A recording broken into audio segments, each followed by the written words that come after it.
সরষার তেল হাতে এক ফুটা। চিক চিক চিক। এই লাইন চলে যেছে নাকি?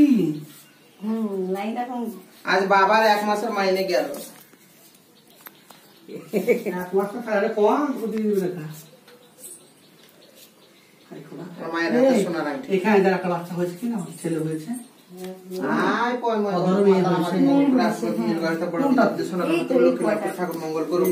আমি ডাক্তার মায়ের পেট ভর্তি ঠাকুর বুক জড়িয়ে বাঁচিয়ে রাখুক। তাহলে 5 পোয়া চাল 5টা আলু সিধা দিন। हो गया बाबू वीडियो काट दो।